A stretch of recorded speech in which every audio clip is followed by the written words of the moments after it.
Next up on the Ron Johnson Show, it's a guy that I played with. I got some stories, but I won't tell them all. But D. Reid, Darrell Reid, D. Reid's what we call him, but Darrell Reid, former Gophers defensive lineman, went on to the Colts, played for the Broncos, but more importantly, won a Super Bowl. He also, and we'll get into this a little bit later in the interview, but he also was teammates as well as myself with Marion Barber. But D. Reid, man, I want to thank you for joining me on the Ron Johnson Show. First question, man. Like, you look at the Minnesota Vikings, they've now fired Mike Zimmer. They've added Kevin O'Connell as head coach from the Rams.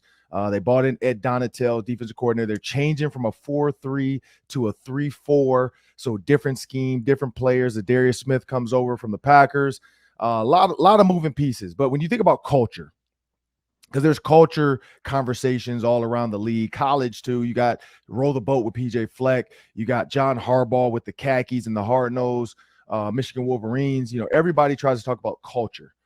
And when you think about Tony Dungy's culture and getting to the pinnacle, you know, winning the Super Bowl, first African American coach to win the Super Bowl, what do you remember most about that building, being around Tony Dungy?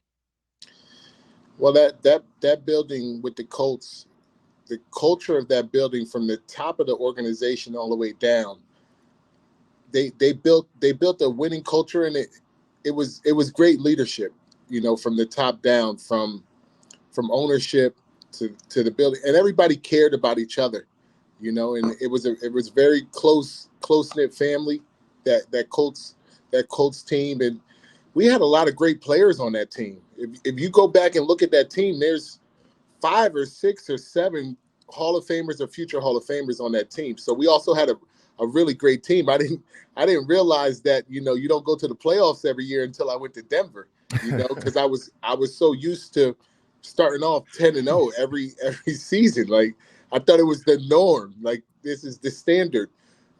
Goal setting. I think every team sets goals, but I think the leadership from the top down and how they did things was different, and that's what made them special. But it started with the ownership, with Jim Irsay, and then Bill Polian, you know, great GM, built those Buffalo teams that went to 4 Super Bowls in a row, and then, you know, came to Indy, and, you know, they got the kind of guys that fit their system. They were really systematic in their approach to drafting and bringing on free agents. And, you know, you got a guy like Peyton that's a true leader. I remember in the weight room, everybody's workouts had to be like tailored down a little bit, because if you were doing something that Peyton wasn't doing, he would go to the strength coach and say, "How come I'm not doing what the D linemen's doing? How come I'm not doing what the linebackers are doing?" Because you're a quarterback. But he was the competitive nature that he played with, and that all great players play with, was something that just trickled down throughout to, you know, some of the other players like myself.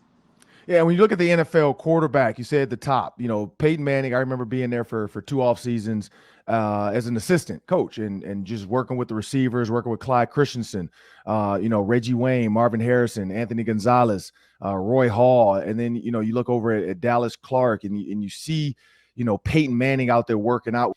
And so when I look back at that with Peyton Manning changing plays, kind of running walk through, changing 7-on-7, where basically they were his plays. There was no script. You know, he kind of knew the defense, but, you know, they were within the parameters of, hey, don't get crazy, but here's what the defense is going to give you. Okay, now go out there and create. When you think about Kirk Cousins gets knocked in the NFL for Monday Night Football mainly, you know, not being a gamer in big situations.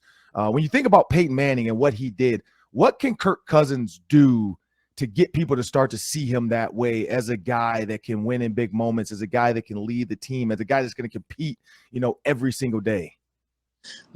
I don't know Kirk Cousins personally, and I don't know his approach to the game. I don't know how often he's in the building, how much extra work he's putting in, because to be a starting NFL quarterback, you have to be putting in a lot of work, right? So, you know, let's give him some credit. He is the starting quarterback of that team, has been, and so he's doing a great job.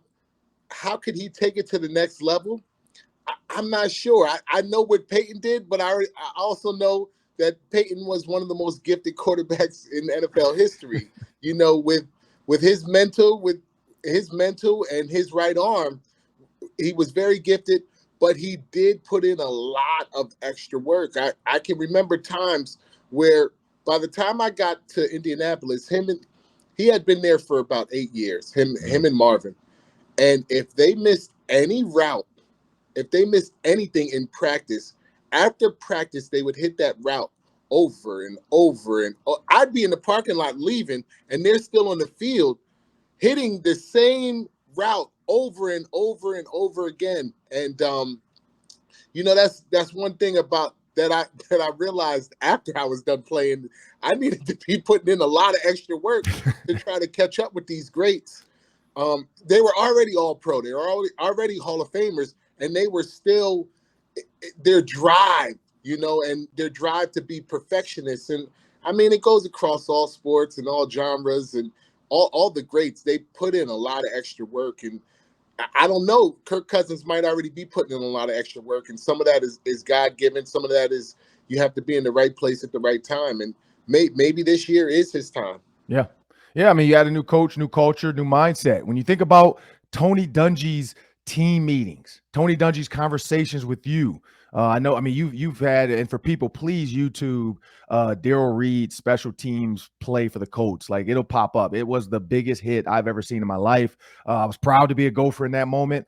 But Darrell, when you think about conversations you've had with Tony Dungy, what is something, you know, what is something that he told you or something that you'll never forget getting from Tony Dungy, like a nugget that you kept with you for your life?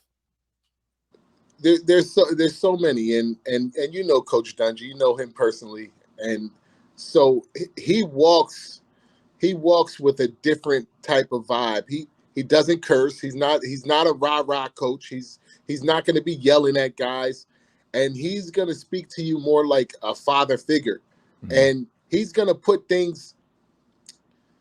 He's more even-keeled, so he's going to put things in perspective. No matter how high you are, no matter how low you are, he's going to put things in perspective, and he's always going to put God first. And so he's a very balanced individual and very balanced person, and he really walks with God. So that's number one with him.